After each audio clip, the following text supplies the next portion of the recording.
झारखंड का एक ऐसा युवा जो ना तो सुपरस्टार है और ना ही बड़ा बिजनेसमैन है और ना ही बड़ा पॉलिटिशियन, फिर भी झारखंड के लाखों लोग उसके दीवाने हैं और जब भी वो कहीं जाता है तो उसके पीछे लाखों की संख्या में भीड़ खड़ी रहती है। इस युवक ने कभी अपनी लाइफ में पॉलिटिक्स नहीं की, लेकिन जब ये 2024 के लोकसभा चुनाव में अपना नामांकन फॉर्म भरता है तो अच्छे अच्छे पॉलिटिशियंस की पतलून गीली हो जाती है। उन्हें अपने हारने के डर से तरह तरह की साजिशें करनी पड़ती है। इनफैक्ट जिस दिन वो नॉमिनेशन फॉर्म भरने जाते हैं उसी दिन भारी मात्रा में पुलिस उन्हें गिरफ्तार करने चली जाती है ताकि वो इलेक्शन में खड़े ही ना हो पाए। इस देश में कोई भी नेता या पॉलिटिशियन खुद को जिताने के लिए किस हद तक गिर सकता है, सारी चीजें आपको पता चलेंगी। हम बात कर रहे हैं टाइगर जयराम महतो की। आसान नहीं था भीड़ को नियंत्रण कर पाना, आसान नहीं था मुझे वहां से डिटेन करके ले जाना, जो कि आप भी जानते हैं। आप हमें पसंद करें या ना करें, मैं ये अपने आलोचकों के लिए और विपक्ष के लिए कहना चाहूंगा, लेकिन ये आपको मानना होगा, आज लोगों के आशीर्वाद ने मुझे झारखंड का जननेता बनाया है। जयराम कुमार महतो का जन्म 27 दिसंबर 1994 को झारखंड के धनबाद जिले में हुआ था। झारखंड में जब अलग राज्य के लिए मूवमेंट चल रहा था उसी दौरान उनके पिताजी की मृत्यु हो जाती है। जब उनके पिता की मृत्यु होती है उस वक्त उनका छोटा भाई मां के गर्भ में ही था। पिता की मृत्यु के बाद उनकी फैमिली को काफी ज्यादा परेशानियों का सामना करना पड़ा, क्योंकि उस वक्त जयराम भी काफी छोटे थे। जयराम अपने नाना नानी के घर में रहकर उनकी मदद से अपनी पढ़ाई पूरी करते हैं। तब तक उनका छोटा भाई भी बड़ा हो चुका था। अक्सर आप लोगों ने देखा होगा कि पिता की मृत्यु के बाद घर का बड़ा बेटा अपना पढ़ाई अधूरा छोड़कर काम करने चला जाता है ताकि वो अपने छोटे भाई बहनों की अच्छे से देख रेख कर सके, अच्छे से पढ़ाई लिखाई कर सके।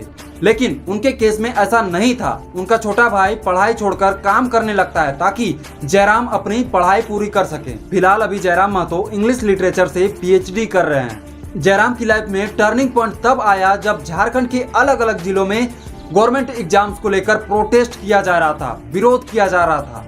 झारखंड ही इकलौता ऐसा राज्य है इस देश का जहां पेपर लीक की खबरें सबसे ज्यादा आती हैं और इस राज्य की लोगों से ज्यादा बाहर के लोगों की बहालियां इस राज्य में सबसे ज्यादा होती है। यही रीजन था कि झारखंड के छात्र हर एक जिले से धरना दे रहे थे। उसी बीच टाइगर जयराम महतो की एंट्री होती है। इनफैक्ट वो भी एक स्टूडेंट ही थे जो धरना पर बैठे थे। यहाँ के छात्रों की डिमांड थी कि झारखंड में जितने भी गवर्नमेंट एग्जाम्स के सिलेबस हैं उनमें लोकल लैंग्वेज को ऐड किया जाए और बाहरी भाषाएं, अदर स्टेट्स की जितनी भी भाषाएं ऐड करी हुई हैं उन्हें बाहर कर दिया जाए ताकि इस स्टेट के छात्रों को ज्यादा से ज्यादा गवर्नमेंट एग्जाम्स का लाभ मिल सके। काफी सारे लोग दूसरे राज्य से यहाँ आकर सरकारी दफ्तरों में चंद कुछ पैसे देकर अपना जाति प्रमाण पत्र, आवासीय प्रमाण पत्र बनवा लेते हैं और लोकल होने का, यहाँ का लोकल निवासी होने का दावा करने लगते हैं। इसीलिए यहाँ के छात्रों ने 1932 खतियान लाने का भी प्रस्ताव रखा। 1932 का तात्पर्य है कि जो भी इंसान 1932 ईस्वी से पहले से यहाँ रह रहा है और उसके पास यहाँ की जमीन का कागजी दस्तावेज है तो ही उसको स्पेशल आरक्षण मिलेगा। टाइगर जयराम महतो अपनी और बाकी छात्रों की बातों को खुलकर जनता और सरकारी दफ्तरों के सामने रखा करते थे। उनकी इसी लीडरशिप क्वालिटी को देखते हुए बाकी छात्रों ने उनको खुलकर खूब सपोर्ट किया। धीरे धीरे उनके सपोर्टर्स की संख्या बढ़ने लगी और कारवां आगे बढ़ता चला गया। कह दो सूरज से कि अपनी रोशनी को कंट्रोल करे, हमने तो आंख उठा के बगावत करने की ठान ली है। छात्रों और दोस्तों की मदद से जयराम महतो अलग अलग जिलों में जाकर अपना सभा करने लगे थे, अपनी मन की बात लोगों के सामने रखने लगे थे। पूरे राज्य की हालत सेम होने के कारण सारे लोग जयराम की बातों से सहमत थे और उनका समर्थन भी कर रहे थे। ये जनता का फरमान है, जनता का आदेश है कि अब हमें इलेक्ट्रोल पॉलिटिक्स की ओर रुख करना चाहिए।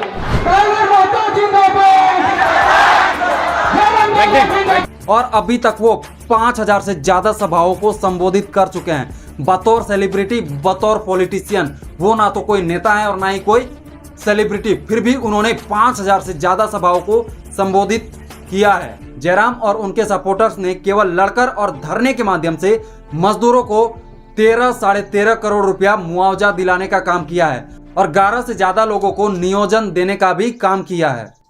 पिछले 2 साल पहले 2022 में जयराम और हजारों की संख्या में छात्र रांची विधानसभा के बाहर में धरना प्रदर्शन कर रहे थे गवर्नमेंट एग्जाम्स के चलते। तभी रांची पुलिस धारा 144 लगाकर जयराम को गिरफ्तार करने चली जाती है। कुछ हमारे पास लिखित है और अब क्या कि हम भागेंगे नहीं, मारे पीटे गोली मारे हम भागेंगे नहीं। कब तक क्योंकि जब तक ये बाहरियों का राज रहा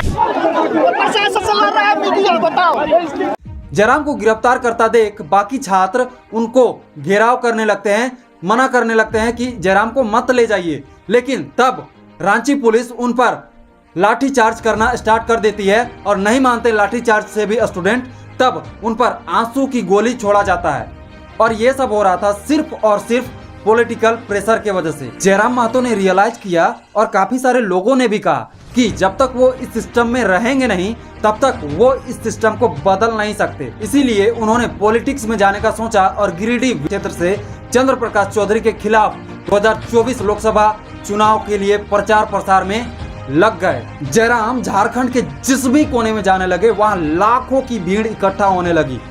लोगों द्वारा उनको भर भर के प्यार और सपोर्ट मिलने लगा था। लोगों को लगने लगा कि यही इकलौता उभरता हुआ लीडर है जो हमारी और हमारे आने वाली पीढ़ी की अच्छे से देखरेख कर सकता है और इस राज्य को तरक्की की राह पर आगे ले जा सकता है।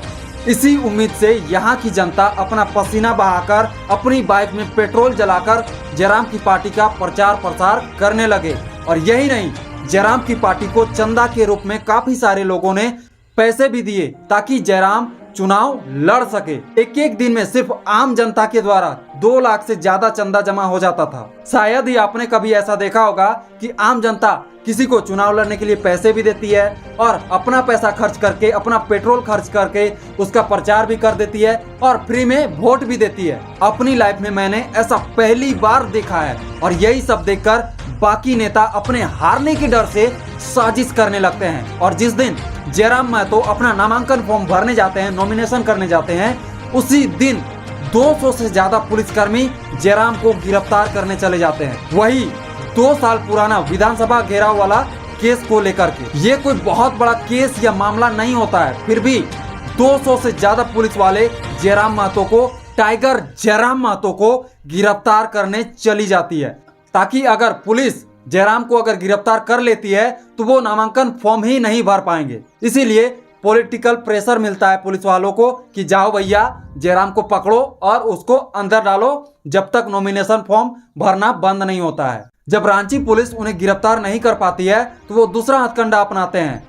जयराम महतो के नाम से, रियल जयराम महतो के नाम से फेक 6 नॉमिनेशन फॉर्म भरे जाते हैं ताकि रियल जयराम महतो का नॉमिनेशन फॉर्म रिजेक्ट हो जाए। लेकिन bad luck, fake Jairam Mahato का nomination form election department reject कर देता है और रियल टाइगर जयराम महतो का नॉमिनेशन फॉर्म एक्सेप्ट कर लिया जाता है और उन्हें इलेक्शन लड़ने की अनुमति दे दी जाती है। झारखंड में चुनाव हो चुका है। देखते हैं आने वाले 4 जून को किसकी जीत और किसकी हार होती है।